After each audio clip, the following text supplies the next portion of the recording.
Hello, ladies and gentlemen. I, Shreeya Katyal, welcome you all to today's talk. I'm today at the PhD Chamber of Commerce celebrating unity in diversity. Yes, we are celebrating art and cultural Samman. So I'm in conversation with His Excellency High Commissioner of Ghana. So let's talk to him and gather lots of words of wisdom. Hello, sir. Welcome to our event today. Thank you very much, and thanks for having me here. I want to say a special gratitude to PhD Chamber for having me as the special guest of honor. It's a pleasure to host you here. So, coming on to the topic for today, that is art and culture.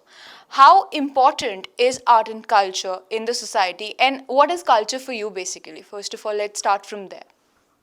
Well, for me, as an ambassador, we're used to doing the normal stuff, dealing with MEA, dealing with diplomacy, dealing with economic issues about investment, anticipating our foreign minister who is actually coming here next week, and that kind of thing. But what struck me was the theme, unity in diversity. And one of the things that, as ambassador, I've always been very passionate about to promote in India is awareness. Because we are very diverse in various ways, but there's not a lot of unity. That's why there's discrimination and all that kind of thing in the world. And so I felt that this is an opportunity to come and talk to India, to start from our history. India and Africa have a very similar history. In fact, a lot of people don't know this, but most of the people who were taken to Caribbean to go and work in the plantations were of Indian origin and of African origin. And that's why when you go to countries like Guyana, Suriname, and so on and so forth, you see Indians who have been there for 200 years. They were all sent there as slaves, something that Africa and India was not happy about. And so we share that common history. We share further a common history of colonialism, where we're colonized and we all fought for independence. Of course, India did theirs 10 years before us, and Ghana followed in 1957. One thing that was very common again was the unity, even though we're diverse. Because your first prime minister, which is Jawaharlal Nehru, Shri Jawaharlal Nehru, and our first president, Dr. Kwame Nkrumah, were very good friends.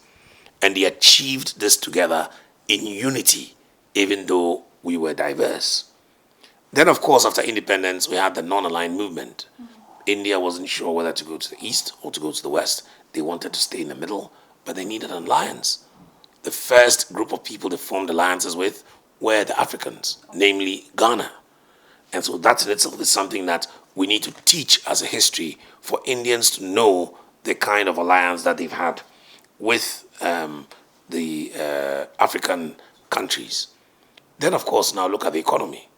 There's BRICS, where BRICS is basically one European country, some Asian countries, some African countries. Ghanaians are also affiliated to India by the top 10 and all these other various economic bodies. So this is the kind of thing that interested me, and I felt that it would be a good opportunity to come and talk about unity in diversity. Because I want to make one thing clear. Look, some people come up with Indian race, Ghanaian race, or African race, or black race, or European race, and so on. No. We are all human race. True. Because you have a heart, I have a heart, you have a head, I have a head. We must come together as humanity. Once we all see ourselves as human beings, nobody can come and divide us by telling us that, oh, in this religion, this person is that, and this person is low, this person is a higher level, that person is a lower level. Nobody can tell a Muslim that this one is Shia and this one is Sunni, so you're different. True. Nobody can tell a Christian that you are Catholic and this one is charismatic, and so you're different. We all learn one thing in our religion, which is love. True. I can resonate to your thoughts because I also believe that white skin, wheater skin, or black skin have red blood running beneath it. So we all are one. Separation is only an illusion, and oneness is the ultimate reality. So, sir, I would like to know that what are those stereotypes which we need to break? There's something which is still dividing the people like us who are knowledgeable, who believe in the power of love, peace, and unity, have their minds clear. But still, there is some people who are not aware and who do not know the value of love. What are those stereotypes which we need to break? Just a message for them. Well, for me, the first stereotypes start from areas like religion, areas like the media. I'll give you a quick example. I saw in a magazine recently, the people came to pitch to me that, look, we want to feature Ghana in a magazine. So I said, which African country have you featured? They showed me Rwanda. They showed me gorillas. They showed me forest. They showed me village people in the huts. Then right next to that was a very glamorous picture of Marriott Hotel fine dining in France. So I asked the guy, I said, do you know that we also have a Marriott Hotel in Ghana? We also have fine dining in Ghana. We have fine dining in Rwanda. But why is it that the media, every time they talk about Africa, they have to show animals? They have to show forest. Whenever they want to talk about India, they have to show somebody begging. They have to show a snake charmer. And yet India is so advanced. India has gone to space. India is manufacturing automobiles. India has some of the best doctors and scientists in the world. And so does Ghana. But why are these not the things that are shown?